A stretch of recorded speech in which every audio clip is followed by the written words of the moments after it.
Hello, everybody. This is DFS Chan coming to you here live on the 26th.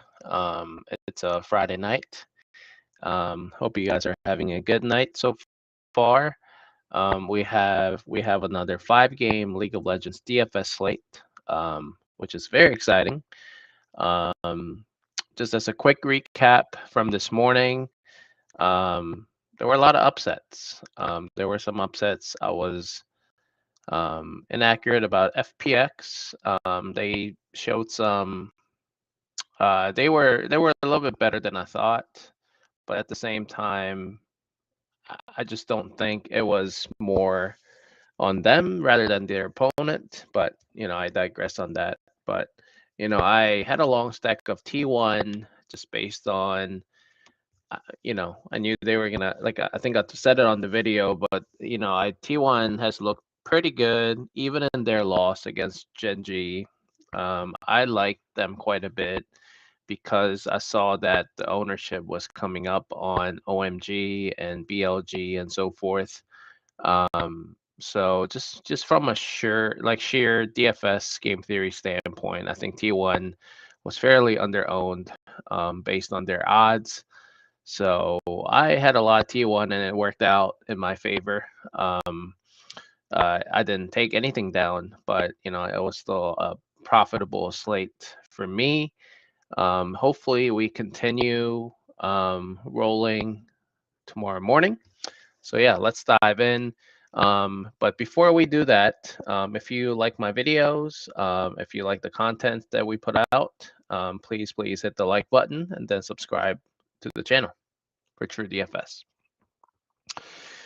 All right, so we have Invictus Gaming versus NIP, Ninjas in Pajamas, and then we have LGD versus Ultra Prime, and then we have TES versus EDG in China, and then we have Genji versus D plus Kia, which is going to be a great matchup, and then we have Nongshim Red Force versus Kwangdong Freaks in Korea. It's a very exciting slate. I think kind of like from this morning as well, like I see some close matches. I see some bad teams, lots of uncertainties with some starter confirmation, substitution risk that we have a lot to go cover here. So let's dive in.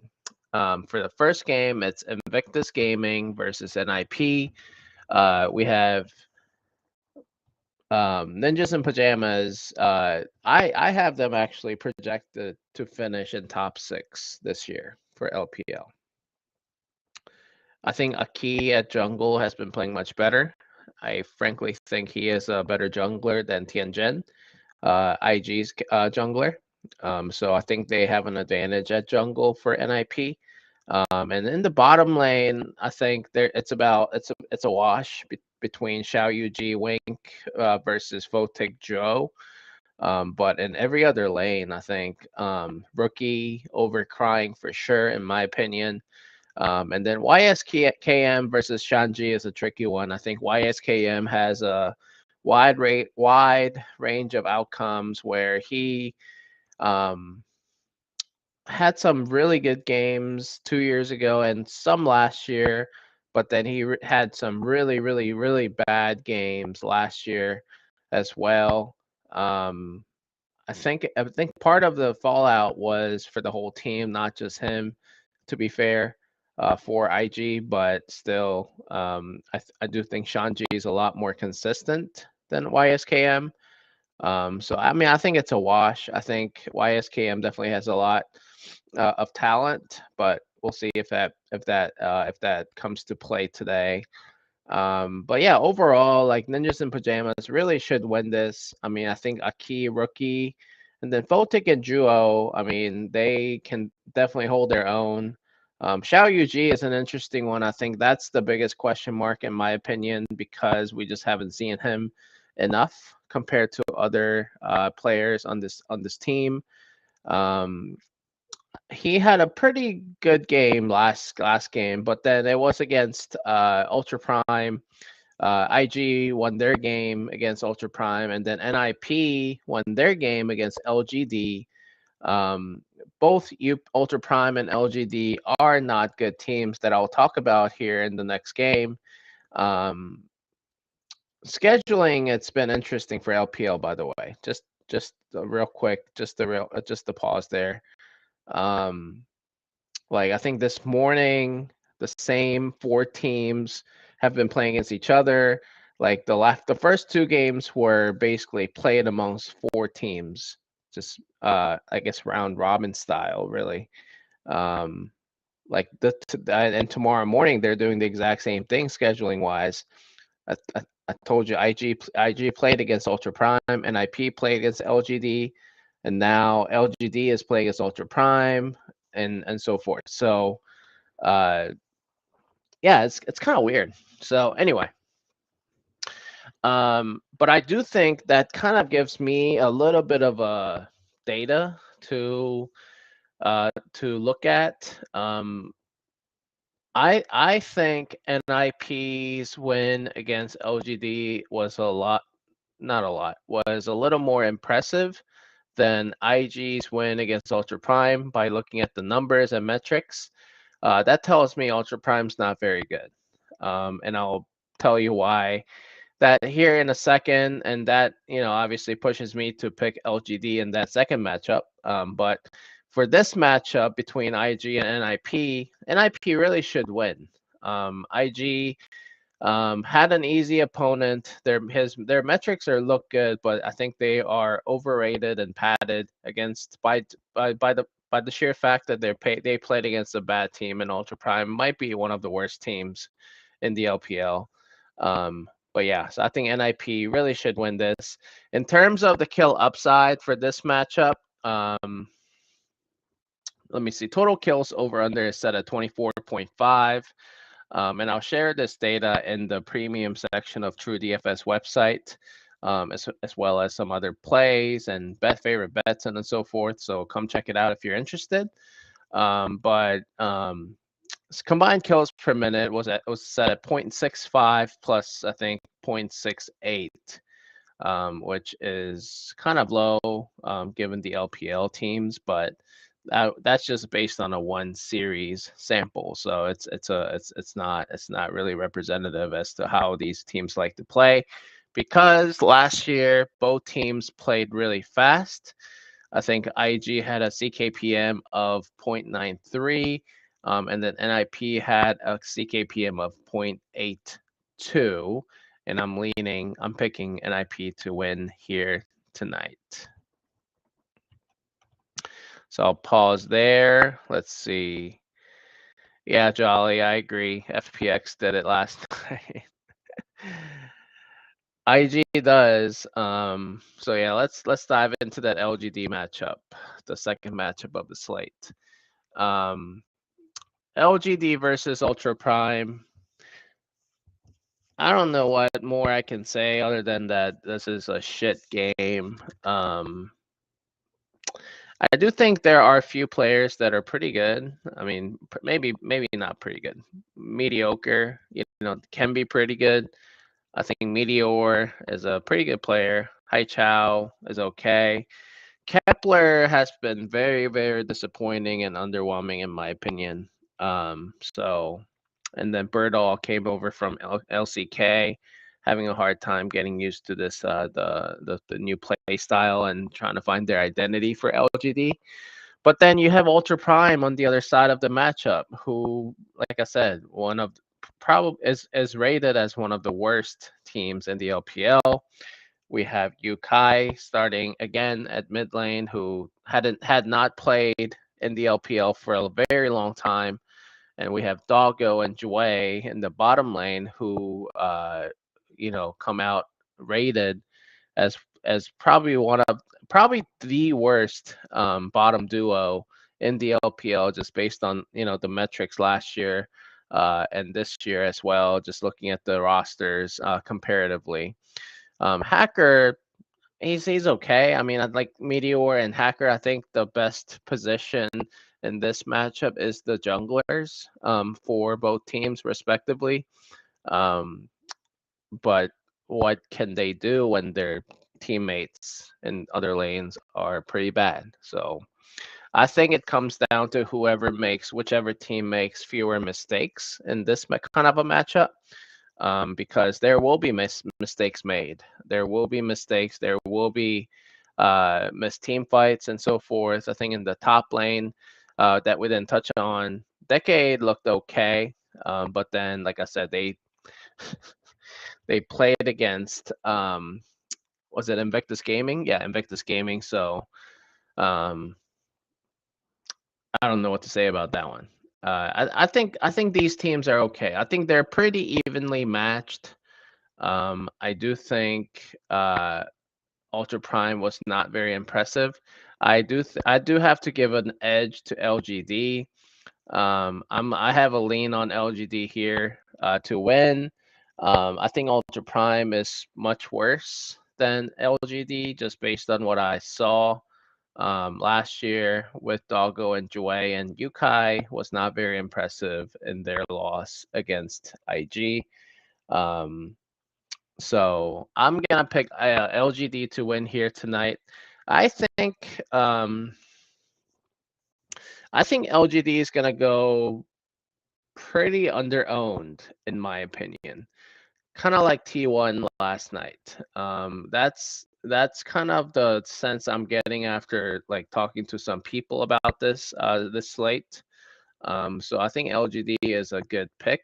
I think you will have a good leverage on other people who are more than willing to play TES and then NIP and then Genji as well. And I heard a lot of buzz about Guangdong Freaks, who broke the slate the other day with the new 80 carry starting again here tonight as well in Bull that I'll talk about later in this video. But I think LGD is going to go underowned a lot. I think as a slight favorite, also based on the eye tested metrics that I've looked at so far from this year and last year.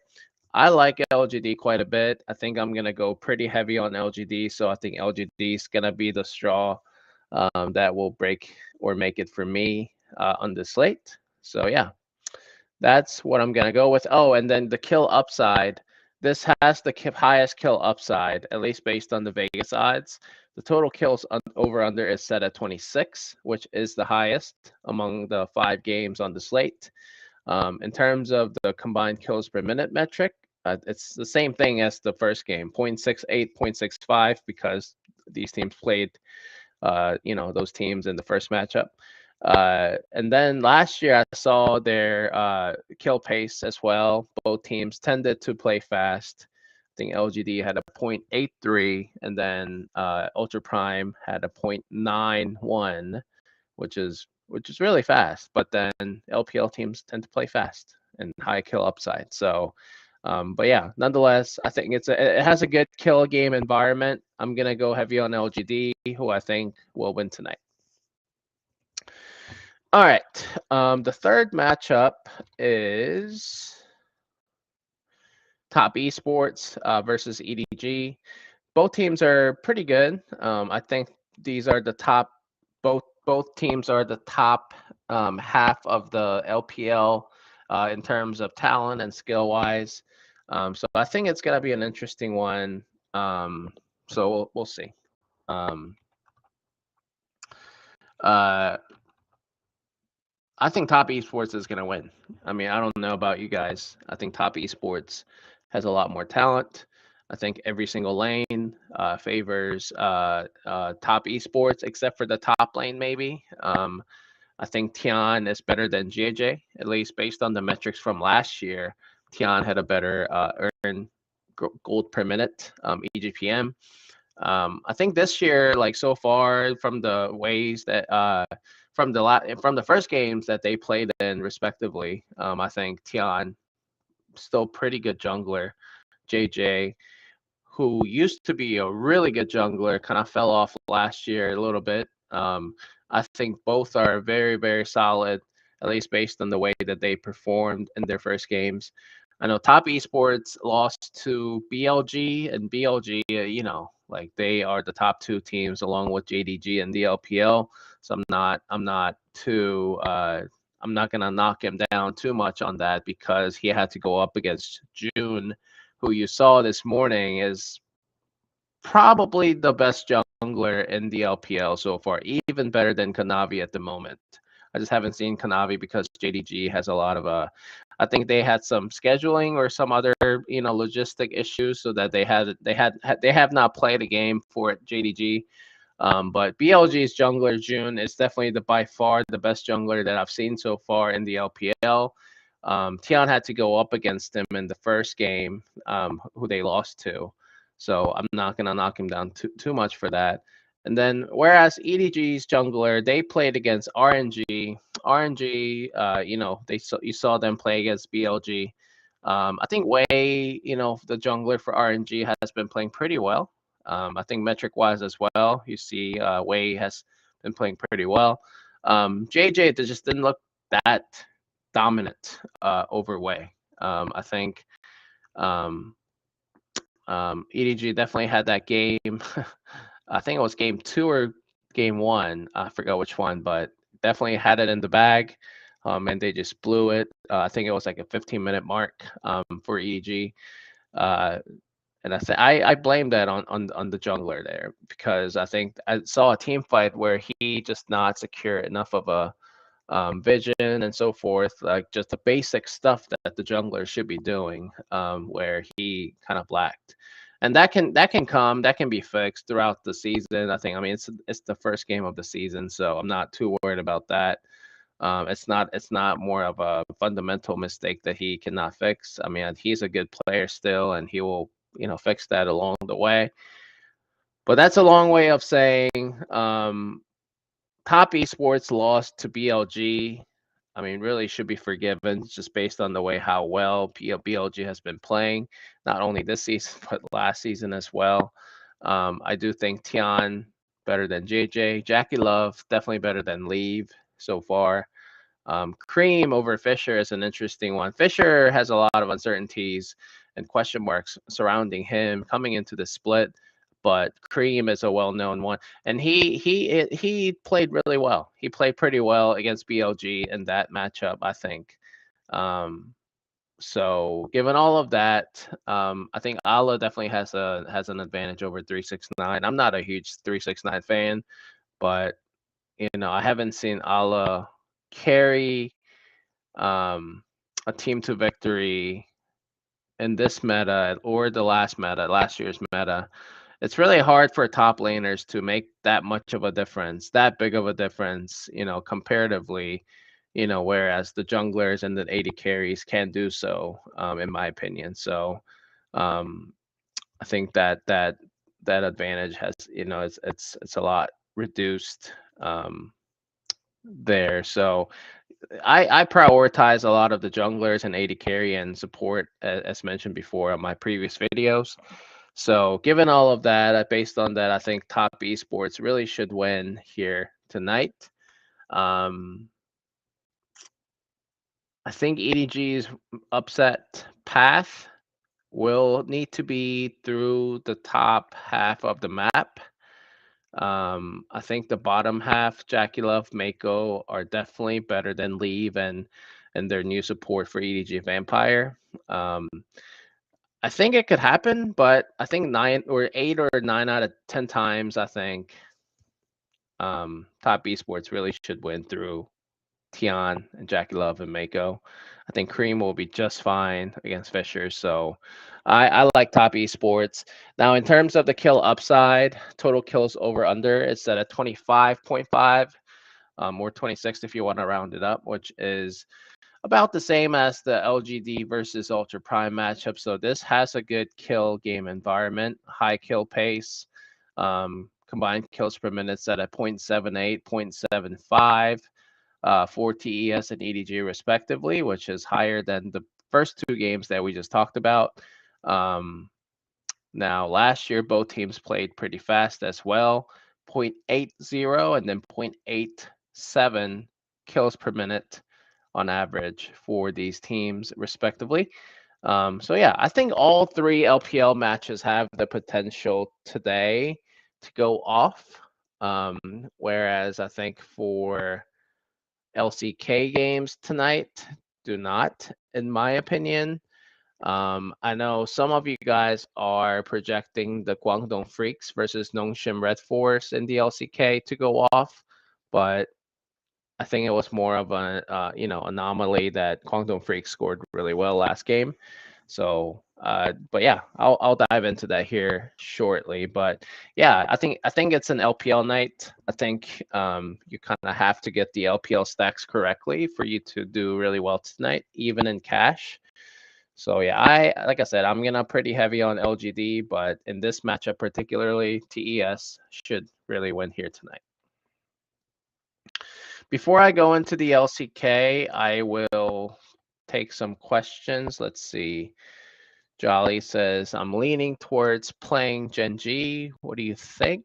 Here, I'll talk about it next here in the video, but I think D plus Kia has a decent chance to upset Genji based on the metrics that I saw. I think the odds, Vegas odds, should be closer than what they are. I don't think Genji deserves minus 345. And also, I know this is a revenge game narrative for Canyon at Jungle against his former team, and Showmaker going up against his former jungler teammate against Canyon. I do think that will be personal for Canyon, but at the same time, like metric wise, Lucid's actually not that bad.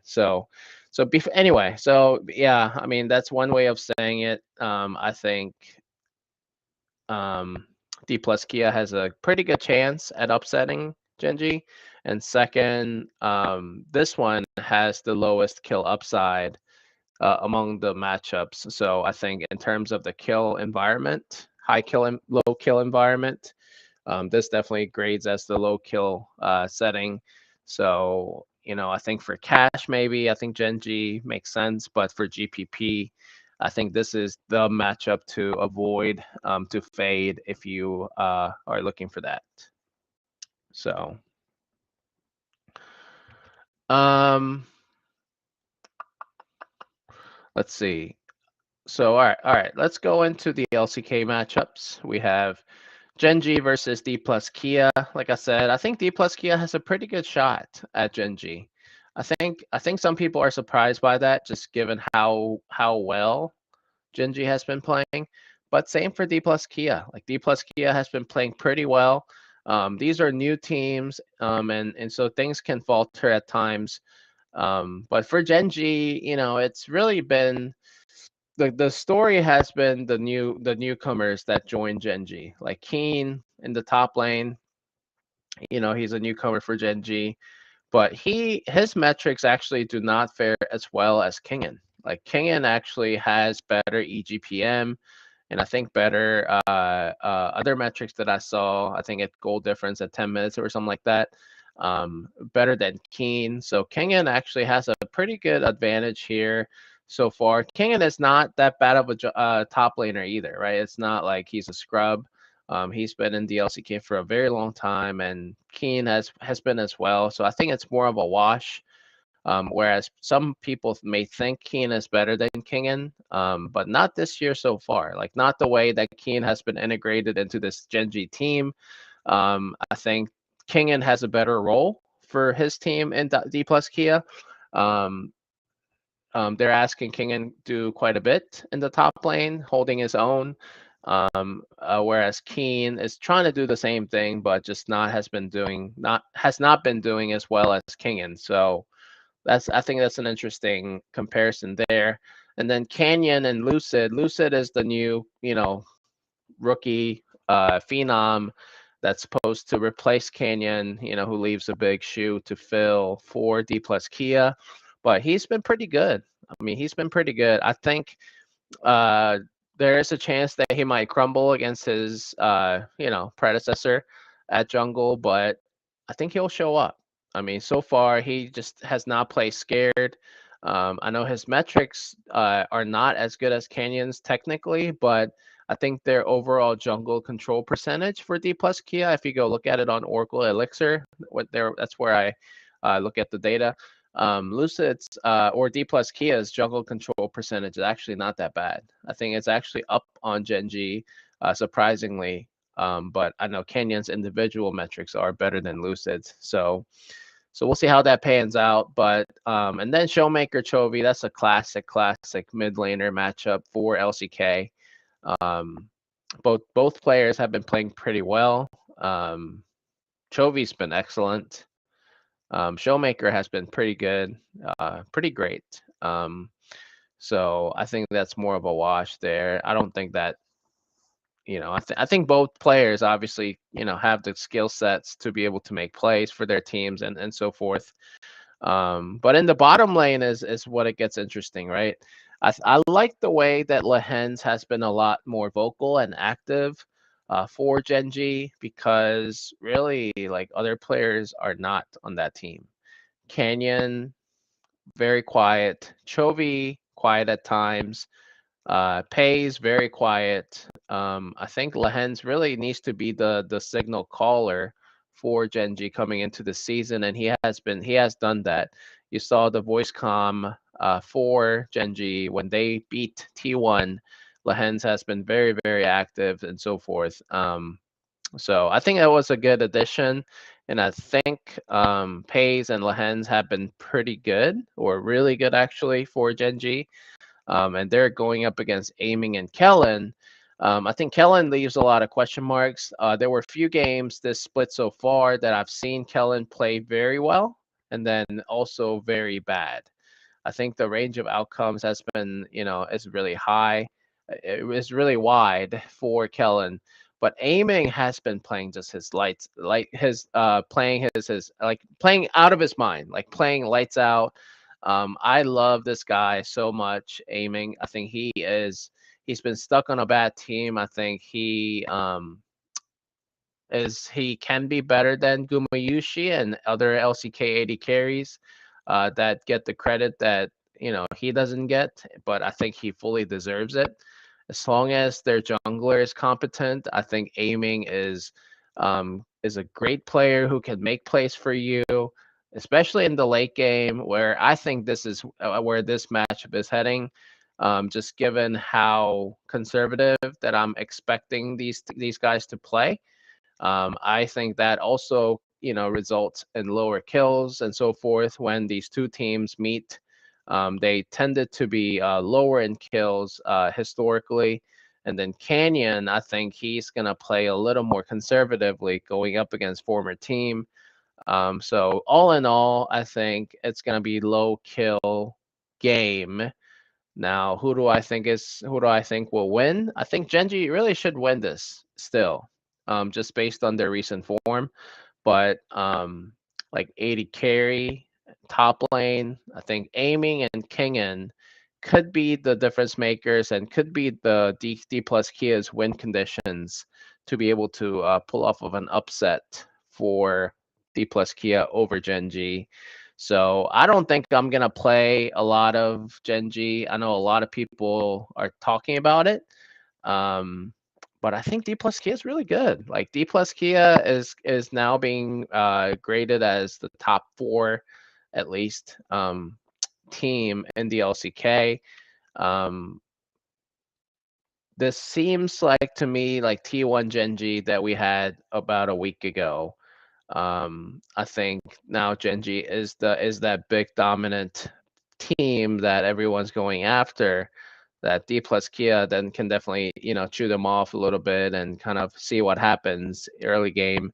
So I really like. I think I'm gonna pick Genji to win. Yeah, I'm gonna lean Genji to win, but still I'm not 100% sure. Um, on Genji, deserving that minus 345 odds there by Vegas. So I think I'm gonna fade this matchup quite a bit, hoping that it results in low kills. So yeah, I think that's where I'm at with this match. And then the second matchup is, let's see, before I go there, let's see any questions for Java. Yeah, I mean, the kill total is, it is what it is, right? Like Vegas is not always right. But it is worth looking at. Most of the times they're correct. So, that's obviously the threshold that you just go with. But in terms of the kills over under for the Genji D plus Kia, I think it was set at 22, which is the lowest among the 5 matchups here tonight. The next LCK matchup between Nongshim Red Force plus versus KDF is set at 23, one higher than Genji D plus Kia. So not that big of a difference. Obviously, they can be flipped, depends on how the games go. But yeah, Nongshim versus Guangdong Freaks is an interesting one. I think a lot of people are now believers in Guangdong Freaks after that just burst of skills and talent that you saw out of the new 80 carry for Guangdong Freaks in Bull. I fully expect Bull to start again at 80 carry over Taeyun. So make sure you get the right 80 carry in there when you are stacking Guangdong Freaks. And then you have Bulldog in the mid lane, and you have Dudu at the top lane, and then Cuz at jungle. And I think all of those guys have an advantage over Nongshim Red Force's counterparts. Cuz at least for me, is definitely better than Sylvie. Bulldog has been playing pretty well over Call Me. I think there's an advantage there. But Bulldog has shown that he is sometimes inconsistent as well. So there's that. Jiwoo for 80 carry for Nongshim Red Force. Had a pretty good first game in my opinion, but kind of fell off a little bit. Going up against Bull, who really showed a lot last game. He knew how to be aggressive when he needs to, and that's what I like about aiming and few other 80 carries that I respect a lot, who are also very good in terms of racking up kills and that kill upside that I'm looking for when I'm playing DFS.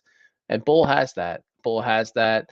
Now, to do that consistently when the other teams may have a different game plan now coming into this game after watching him in their first game, that's when these players, especially the newer ones, tend to make a lot of mistakes and so forth. So we'll see how Bull reacts to that game plan by Notion Red Force. In terms of the bottom lane matchup between Jiwoo and Peter versus Bull and Andil, um, I think it's a wash. Like, I like Jiwoo quite a bit as well. I think Bull had a very solid showing last game, but I'm just not a firm believer in his skill sets at the moment. I mean, he had one really good series, but I'll just have to see a few more in that. Um, Now, in terms of jungle and top and the mid lane, the top half of the map really favors Guangdong Freaks, I think. So really, yeah, Guangdong Freaks really should win here. Now, in terms of the kill upside, like I said, 23 was the over/under threshold for this matchup for total kills, and then combined kills per minute set at 0.71 for Nongshim, and then 0.88 for Guangdong Freaks, which are an aggregate higher than Genji versus D plus Kia. So yeah, I think Guangdong Freaks projects, to be a good team and good stack to use tonight. But oh man, these are two really bad teams, right? Um, I mean, not really bad teams, but bad teams, bad enough that like anything can happen. Suddenly, like, maybe Sylvie will target the bottom lane a lot to make sure that you and Peter that don't get behind against Bull and Andil. and then KDF is going to be forced to go through the top half of the map to be able to gain a lead and snowball from there. I don't know if KDF is quite ready for that yet. We'll see if Nongshim makes any big adjustments before the game like that. I highly doubt it, just given how they have performed and how they looked, among the games that I've seen, especially like in like game 2 and game 3 of the first series that I've seen out of Nongshim. I'm not 100% confident that their coaching staff can do that. But at the end of the day, I think Guangdong Freaks is a good stack. They really should win here tonight. I'll have some Guangdong Freaks players, but I think that naturally makes Nongshim a good pivot and GPP leverage play. And what you think, if you think this is going to be a high kill game environment, Guangdong Freaks advantage level is not that much better than Nongshim Red Force, right? So I think if you are looking to take down a GPP, and if you think this results in high kills, I think Nongshim Red Force naturally makes a good GPP play if you're interested in that. And I would go heavy on Jiwoo over Call Me. I think there is also a substitution risk in the mid lane. Also, I'm not 100% sure if Call Me is even going to start in the mid lane. Fiesta, who used to start at mid lane last year for Nongshim, was benched before this season started, and Call Me has been starting all games at mid lane for Nongshim Red Force. But given their recent struggles, maybe they'll go back to Fiesta. I don't know. So just given all of that, and also given the current meta, which favors the 80 carries, I would target Jiwoo over Call Me if you are looking to stack Nongshim Red Force for GPP. All right, I think that's it. Let's talk about any questions that you guys may have. Jolly, thanks for all the questions. Yeah, I mean, position-wise, I talked about this yesterday, but depends on what stacks you got. Obviously, the mid laners have been playing and performing really well. And like I said, if you are looking to captain one of them, I would look at their kill share percentage. Some mid laners, some mid lane players have a really high kill participation percentage, but then sometimes low kill share percentage. So make sure that you have that ceiling with the high kill share percentage to captain him, and go from there. So, but yeah, I think those are all the questions. I think I answered all the questions. Yeah, if you like the video, please hit the like button below. Good luck out there. I know this video it was a little bit longer than expected.